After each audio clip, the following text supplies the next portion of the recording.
더 빠르게, 더 강하게, 더 선명하게 행동하겠습니다. 조국혁신당 대변인 강미정입니다.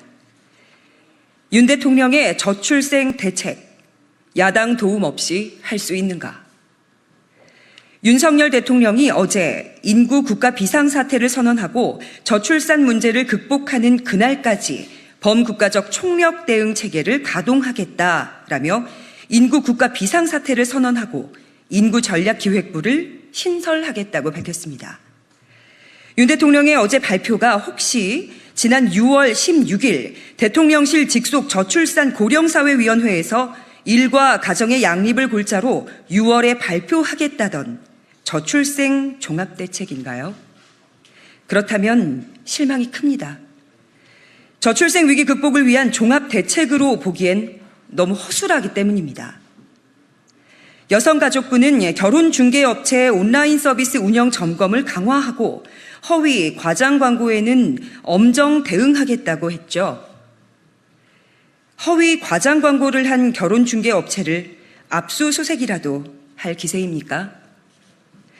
젊은 세대가 결혼을 미루는 게 결혼중개업체가 일을 못해서 그렇다고 생각을 합니까?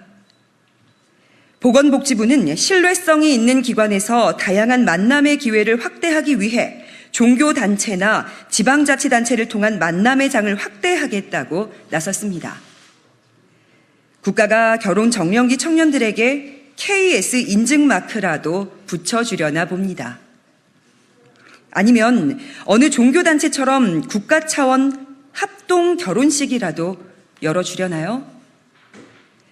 이젠 출생률을 높이기 위해 대학 교육제도에도 손을 댈 모양입니다. 대학교에 입학해 박사학위를 취득하기까지 걸리는 시간을 기존 8년 이상에서 5.5년까지 줄이면 그만큼 사회 진출 시기가 빨라지고 결혼과 출산도 앞당길 수 있을 거라는 취지랍니다. 여의 경우 1년 빨리 입학시키면 정년기 남녀의 매력도가 높아져 출생률이 높아질 것이라고 발표로 거센 비판을 받은 지 얼마나 됐다고 또 이런 정책을 내놓는 겁니까? 초등 입학에 손을 대면 안 될 것 같으니까 이제는 대학인가요? 윤 대통령이 위원장을 맡고 있는 범정부기구의 종합대책이라고 해서 뭔가 획기적인 대책이 나오나 했더니 그 수준이 서울시와 다를 바가 없습니다. 서울시는 저출생 대책으로 정관, 난관, 보건시설비 지원을 내놓는가 하면 결혼 정년기의 청년을 대상으로 재직 증명서와 혼인관계 증명서를 받아 안전한 소개팅을 주선하겠다고 했었죠.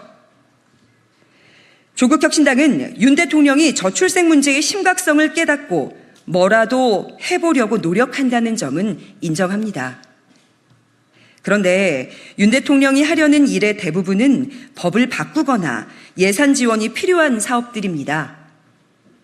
국회의 협조 없이, 야당의 도움 없이는 할 수 있는 게 별로 없습니다. 인구전략기획부를 신설하려면 정부 조직법을 개정해야 합니다. 학사, 석사, 박사 통합과정으로 바꾸려면 고등교육법을 바꿔야 합니다. 저출생 대책에 많은 예산이 필요할 경우 추가 경정 예산안을 국회에 제출해야 합니다. 아직도 지난 4.10 총선 민심도 제대로 읽지 못하고 조국혁신당과 더불어민주당 등 야당들과 협치할 생각도 없이 거부권만 남발하는데 야당의 도움을 또 국회의 지원을 받을 수 있겠습니까? 제발 좀 현실을 직시하시길 바랍니다.